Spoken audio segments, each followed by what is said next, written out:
Good afternoon. As you can see, it's somebody's birthday here today, and he's enjoying his birthday cookie as I speak. Today is Jonah's birthday. It's October the 9th, and today Jonah turns 10 years old. And he's had some pictures taken. He's got a special bandana that says birthday boy. And I've got a birthday hat here, which I'm going to try and put on him in a moment, just to see if he'll let me do it. But as you can see, he's busy with his cookie. And while he's finishing his cookie, he's also had lots of gifts. You know, different people have given me gifts here. So look, he's got a nice happy birthday cookie, you know. And then he's got some toys. He's got plenty of new toys and bones. People have been very kind, and they want to celebrate his special day. He's even got a special birthday cupcake. He won't be getting that today. And some special treats. As you can see, my little friend Jonah is well thought of, not just by me, but by many of you too. And we're happy to celebrate 10 years with him today. Jonah, you're going to put this, do you want me to put this on for you? Yes?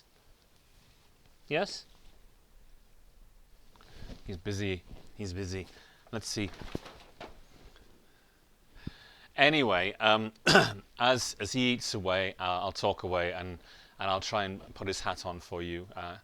You probably think I'm a bit crazy, that I'm going to such lengths on the birthday of my little dog. And you might be right. However, I suppose the point I want to make is that he's a little special friend to me and keeps me company. And I think these are little agents of God's love in our world. And I think there are many people in our parish, as we saw through our pet blessing last week, who probably feel the same. So I apologize if you're not an animal lover as you're watching today. But for those who are, you'll understand this kind of moment of craziness, almost like treating Jonah as if he was a human being. He's a special little dog, and I think that God sends us these people into our lives to take care of us in the way God sends angels. It's all about relationship, right? At the end of the day, our faith is about relationship with God and relationship with each other. And I suppose I wanted to take the opportunity to talk to you today just about that, really, the idea of relationships in our lives and how fundamental it is to our faith, and the reason, I suppose, why we are part of all of this. I was introduced from a very early age, I think, to the person of Jesus. I think my first images of Jesus were the images of him in an illustrated Bible that we had in our home as kids, and we would read the different stories that were in there, but there were images of Jesus there.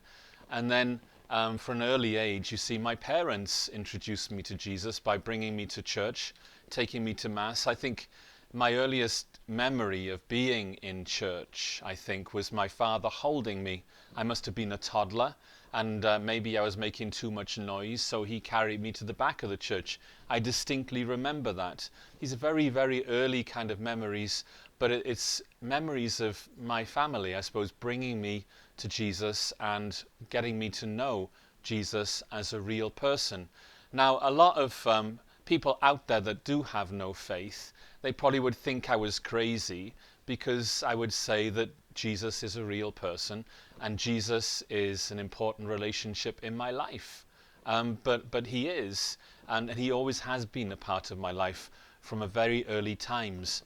And I think what is important to me as I reflect on this is that I've come to know Jesus mainly, right, through other people. Oh no, let me just try and... Jonah, you want to put your hat on for a minute? There you go. There's Jonah. You see his hat? Isn't he lovely? Isn't that nice? Do you like it? There you are. It's his birthday hat. Oh, it's come off. There you go. Let's try once more. There you go. That's right. So I won't let him have the cupcake right now. He can have something later on. Okay? So anyway, I came to know Jesus from an early age, and it's through, I think, the witness, the example, and the teaching of other people in my life. I think starting primarily, with my parents, because they were like the first teachers.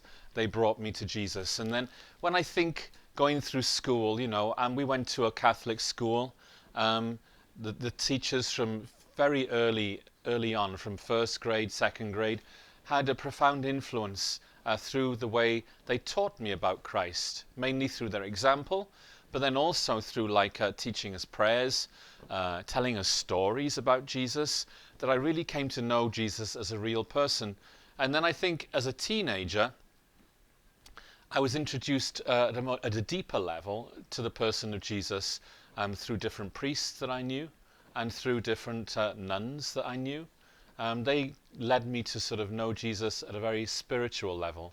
And it's gone from there, really, so that now at the ripe old age of 54, I would say that Jesus is one of the most important people in my life and most important persons in my life. I would even dare to say that he is the singularly the most important person in my life. And I know him to be real. In fact, I even would go so far to say is even more real than the people that we know in our lives, our friends and family. I think he's more real in the way that he relates to us than other people because he's Jesus, he's the Son of God. And so he's been with me throughout all this time and continues to walk with me every day. And so I know that, and I do my best most days, every day, to get him to know him a little bit more, to spend a bit more time with him, and to follow him, which I think is what our calling is all about as Christians and as Catholics. And I say that to you today because I think it's important as we journey along, especially now during this COVID time when everything is weird and we're all feeling slightly deranged. We need the strongest guidance and leadership that we can get.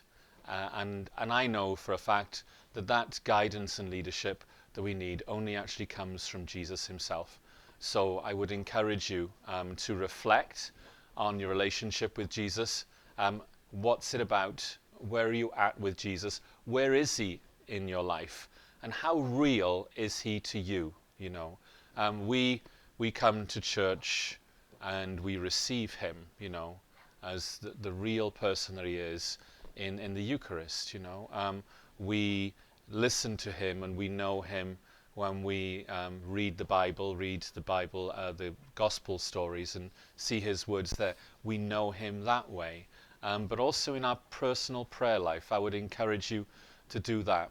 For me, I think I've said to people, probably one of the main sources of prayer and nourishment in this relationship over the years has been actually spending time with Jesus in the Blessed Sacrament, in Jesus in the tabernacle, where he is always there for us. So from an early age, my mother on a Sunday afternoon, I would go with her to the church for adoration of the Blessed Sacrament and for benediction, one of those devotions that we know in the Catholic Church. And so that became part of my prayer from an early time. And ever since then, I've always gone into a church looking for Jesus, finding Jesus where I can be with Jesus.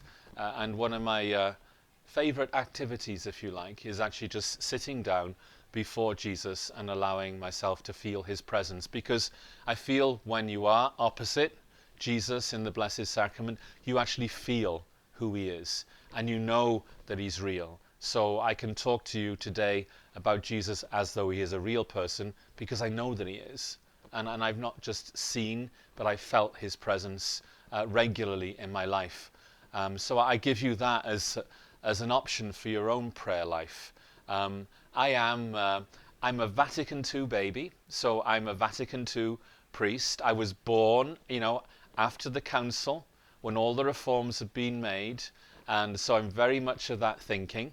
And I know that as a sacramental church, that Jesus in the Blessed Sacrament is an important part of our life.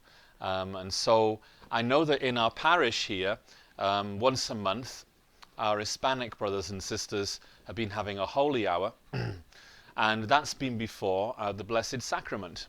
And they have prayers and they have lots of silence, just time to feel his presence, you know. And I've attended a couple of times since I come to Church of the Holy Spirit. But I'm hoping, you know, in the next month or two to be able to open that holy hour to the whole parish and invite you all to join me just to sit before Jesus in the Blessed Sacrament and to feel that presence in your own prayer and in your own life and to nourish that relationship that we all have as being sons and daughters of God. So that's basically what I wanted to say to you today, was that the relationship that we have with Jesus is so important, and it's the most real person that you will ever have in your life.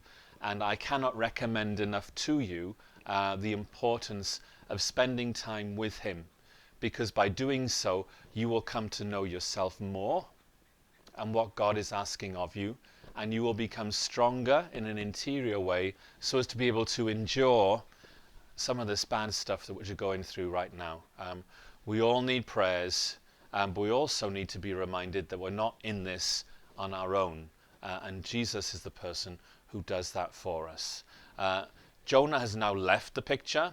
He's actually sought solace in the corner of the room. He's been tired of having his picture taken. But anyway, I'm celebrating his birthday today, and I'm glad that I was able to share some of it with you. It sounds a bit crazy, I know, but sometimes, as St. Paul said, it's good to be fools for the sake of Christ, even by honouring God's love in the person of a small animal. Anyway, I look forward to seeing some of you, if not all of you, at church on Sunday. But if not, I will see you again here the same time next Friday. In the meantime, be joyful, keep the peace. Cheers. Bye-bye.